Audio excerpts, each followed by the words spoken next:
Assalamualaikum warahmatullahi wabarakatuh. Kembali lagi bersama saya Nifa Wiyarsi. Kali ini kita akan bahas tentang contoh dari model pembelajaran IPS SD. Nah, langsung aja ke pembahasannya.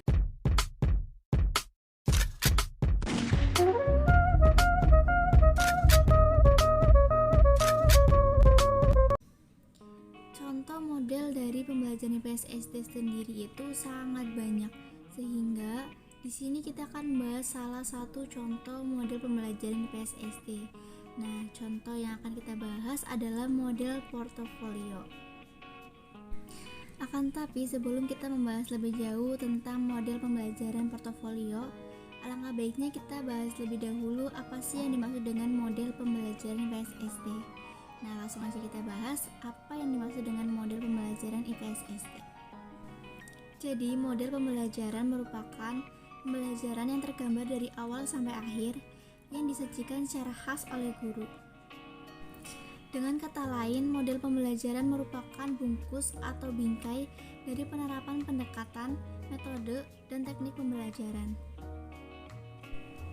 Selanjutnya adalah ciri-ciri model pembelajaran. Ciri yang pertama adalah berdasarkan teori pendidikan dan teori belajar dari ahli tertentu. Misalnya model sinaptik, berdasarkan teori kreativitas Gardner. Yang kedua, mempunyai misi atau tujuan pendidikan tertentu.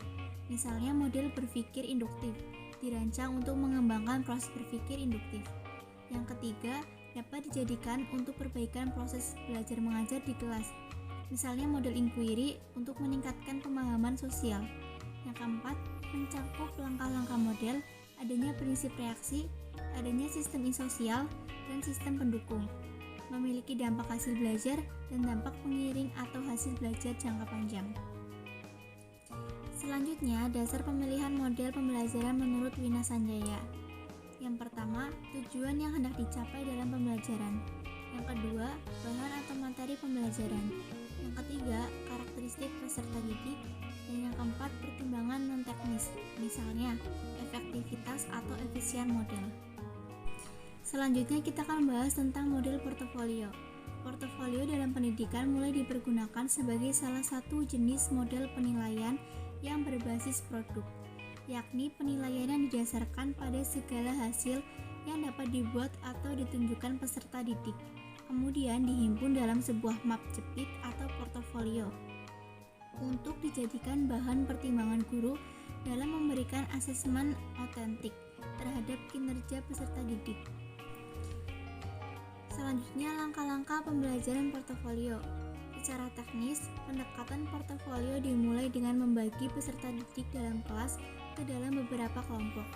Lazimnya dilakukan menjadi 4 atau sesuai menurut keadaan dan keperluannya. Berdasarkan urutannya, setiap kelompok membidangi tugas dan tanggung jawabnya masing-masing. Antara lain, kelompok portofolio 1 menjelaskan masalah.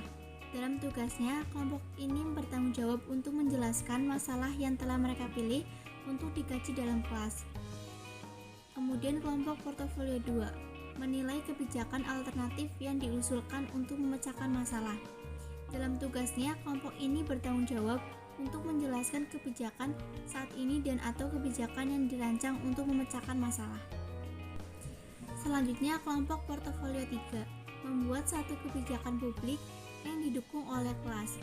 Dalam tugasnya, kelompok ini bertanggung jawab untuk membuat satu kebijakan publik tertentu yang disepakati untuk didukung oleh mayoritas kelas serta memberikan pembenaran terhadap kebijakan tersebut. Selanjutnya, kelompok portofolio 4 membuat suatu rencana tindakan agar pemerintah setempat dalam masyarakat mau menerima kebijakan kelas. Dalam tugasnya, kelompok ini bertanggung jawab untuk membuat suatu rencana tindakan yang menunjukkan bagaimana warga negara dapat mempengaruhi pemerintah setempat untuk menerima kebijakan yang didukung oleh kelas. Nah teman-teman, itu dia sedikit penjelasan tentang model pembelajaran IPS SD dan salah satu contoh model pembelajaran IPS SD, yaitu model pembelajaran portofolio. Sekian dari video saya, apabila ada kekurangan saya mohon maaf. Wassalamualaikum warahmatullahi wabarakatuh. Sampai jumpa lagi.